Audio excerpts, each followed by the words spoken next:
আসসালামু আলাইকুম বন্ধুরা, আশা করি আপনারা সবাই ভালো আছেন। আমি ভালো নেই, কারণ আমার যে পোষা পাখি বা পশুগুলো আছে সেগুলো প্রায় অসুস্থ হয়ে পড়েছে। তো আমি আপনাদেরকে সেগুলো এখন দেখাচ্ছি।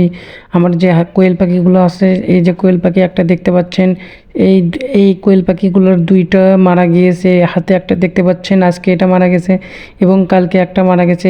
এটার অসুখ মূলত এটা ঝিমাচ্ছিল।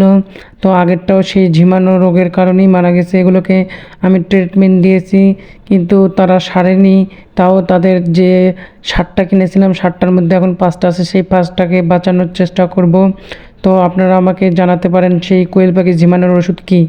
আর এখানে আমাদের যে ছাগলটা দেখতে পাচ্ছেন, এটা প্রায় সুস্থ হয়ে যাচ্ছে, কিন্তু এর যে টয়লেট থেকে যে দুর্গন্ধ ছড়াচ্ছে সেটার এখনও কিছু সমাধান হচ্ছে না। আর এখানে আমাদের যে মুরগির ছানাগুলা, সেই মুরগির ছানাগুলো 60টা নিয়ে এসেছিলাম, তার মধ্য থেকে এখন প্রায় 4টার মতো বেঁচে আছে আর 3টা মারা গেছে। দেখতে পাচ্ছেন, খুবই দুঃখজনক একটা বিষয়। আর এখানে আমাদের এর যে বিল সে রেস্ট করতেছে, এর তেমন কোনো কিছু হয়নি। এ খায় দায় আর দিব্যি পুরো বাড়িতে ঘুরে বেড়ায়। একে মুক্ত অবস্থায় আমরা পালি।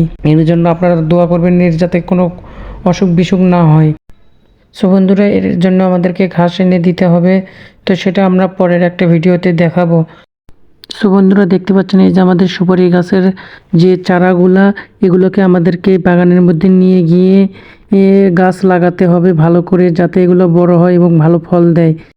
সো বন্ধুরা, আপনারা দেখতে পাচ্ছেন এখানে একটা বেল গাছের চারা। এই চারাটা আল্লাহর রহমতে ভালো মতোই বড় হচ্ছে। দেখি এইটাতে ভালো কেমন ফলন দেয়। ভালো ফলন হলে অবশ্যই আমি আপনাদেরকে সেটা দেখাবো। আর এইখানে আমাদের যে আদার গাছ রোপণ করা হয়েছিল, সেই আদার গাছগুলা বড় হয়েছে। এখন বেশ কয়েকদিন লাগবে এখানে আদা ধরতে। তো এই গাছগুলোর ফলন যাতে ভালো হয়, সেই জন্য আপনারা দোয়া করবেন। আর কে কে দোয়া করবেন সেটা অবশ্যই আমাকে কমেন্ট করে জানাবেন। সো বন্ধুরা, ভিডিওটা যদি ভালো লাগে তাহলে অবশ্যই এই ভিডিওটিতে একটা লাইক করে দিবেন। চ্যানেলে নতুন এসে থাকলে সাবস্ক্রাইব করে পাশে থাকা বেল নোটিফিকেশনটি অন করে দিবেন পরবর্তী ভিডিওর নোটিফিকেশন সবার আগে পাওয়ার জন্য।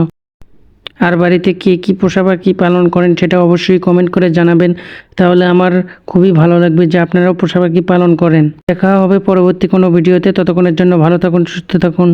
Good bye.